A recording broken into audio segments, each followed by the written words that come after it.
Okay, thank you very much, Professor Ahmed Taha. Thank you very much for the kind invitation.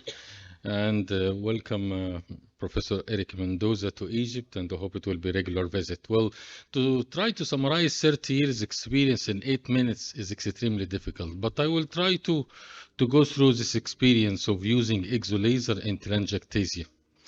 Well, my learning objectives is basically to summarize one center experience, and probably at the end I will give 10 tips of using exolaser. What is telangiectasia? There is a lot of definition, and it's very obvious with the remarkable guidelines, and the laser, which is light amplified by stimulated emission of radiation, is very common practice. It has FDA approval since 1999. Telangiectasia can be intradermal, can be subpapillary, can be in a lot of places plexus of vein. Well, what investigation you need to do? You need to take a good history, examination, duplex scan. That was about 10 years ago. After that, you need two elements. If the video can start working, you need artificial AR, which you need to have a simulation to the vein, because this will tell you where is the feeder vessel.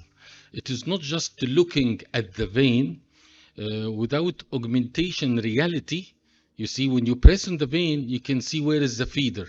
If you don't get this information, you can't treat laser vein. You can't treat it by just looking at it. This is one of the important lessons that I have learned. So two essential tools you need to have, which is augmented reality plus vein viewer. Documentation, as my dear Dr. Suhail was said, it's a bit of problem in Middle East country, so I prefer the patient to take the image at home at a standard place with a standard mobile. But it is mandatory to have a photo documentation and to have a cloud-based assessment. Why imaging is important? I will go to this very nice paper in Philopology. If you don't show the patient how the result was a few months before starting the treatment, you can see the effect. The patient here, they just tell them, this is your picture, I think after a couple of months. When they saw the picture, this is the response, the dramatic response. So with this paper, we know that photo documentation is part of your treatment. It's essential because this is a gradual process of improvement, and patients usually forget what his picture was like. I use a simple classification of varicose vein according to telangiectasia and varicose vein difficulty, and you got from 1 to 9. I was able in one center in Egypt, this one center in poor area, which is called Shobra, to buy 5 laser machine. This is about 2 million Egyptian pounds, which is quite expensive. I used CO2 laser, I got Nd:YAG laser, I got KTP laser, I got diode laser, I got argon laser. And I was able to convince the CEO of the hospital, because he was not a doctor, to buy these tools for me. Actually, I was very enjoying using laser in different types. So this is this is the basics of laser pathology. You must know your penetration. You must know your tool. It's like driving a car. If you don't know the car, you don't know how to use it. So this is one of the important parameters regarding the wavelengths and the penetration of the skin, and you must know where is your lesion. One of my favorite is Nd:YAG diode. These are the two tools that can be really penetrate a lot in the skin. I've also have used CO2 for superficial area, especially dorsum of the hand, dorsum of the foot, and area of the face. I've also used the KTP. Now, theoretical advantage of laser of sclerotherapy, well, you don't get extravasation, you don't have the needle phenomena, you got really positive skin rejuvenation, which is an added effect due to laser tissue interaction. So it is not just a sclerotherapy, you're actually using a new tool that give you a lot of benefit. It also suppress inflammatory reaction, this we all have seen.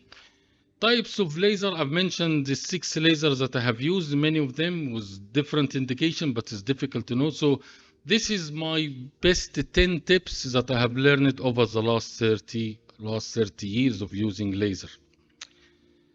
Tip number 1, each type of laser like a new car. You need to know exactly what you are using, for what lesion, what is the recommended parameter. This is one of our new diode laser 1040 43. So you must use exactly what you are using. Don't just use laser. This doesn't work. Secondly, always start by testing area of the skin.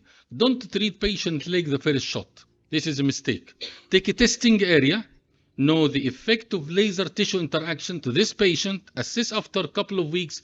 Now you have all the data to continue laser treatment. So this is very important. I usually give laser treatment as a test trial, and then after I got my data with this patient, I know she will behave exactly the same with the veins with that laser machine.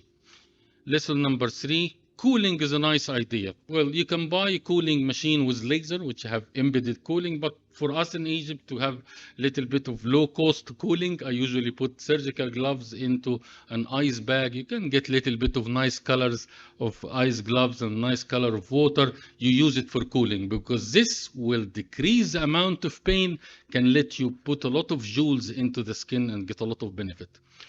Laser can be used in presence of reflux. In my early experience, I didn't use it in reflux, but in my experience, even with patients with grade 1 reflux, which I enjoyed the recommendation of to have 1 second as a reflux instead of 0.5 seconds, which have very a lot of logic.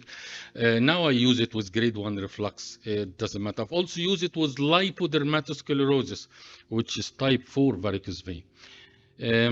The best widely used vascular laser, as I said, if you want to have your bet what to get for vascular laser, what is the first tool to start, I would recommend you to have Nd:YAG. Maybe if you have a dual head laser, Nd:YAG KTP is a nice option to start. 6, useful tool to use in lipodermato-sclerosis, which we don't have an option due to the deposition of hemosiderin. No, lipodermato-sclerosis work. And this is one of the cases that I have used. The best time to see your result is after 3 months, and artificial augmented reality is a must, because without you knowing the feeder vessel to the lesion, this is the key to solve the problem. If you just look at the vein, say I will use laser, you are not on the right track at all. So this augmented reality is important. One of the best lessons I would recommend you to do is to lower patient expectation. You get a lot of Egyptians and the woman will tell you, well, I want my leg like the following actor. I want it to be like the following blah. If you lower your expectations, this is one of the very important lessons to have a good results. And this is very important. And my 10th tip is, this is not a case for laser. If you have a patient with grade 3 reflux, don't use it with any vein more than 6 millimeter, whatever tools of laser, you wouldn't go anywhere. So I hope I have summarized my 10 years, my 30 years experience in using laser in a successful unit, and I wish you a nice congress. This is my conclusion. I usually put it in simple words. The transdermal laser is very powerful weapon to vascular surgeon since the FDA approval. So it is an FDA approved device for telangiectasia from 1999. And thank you very much.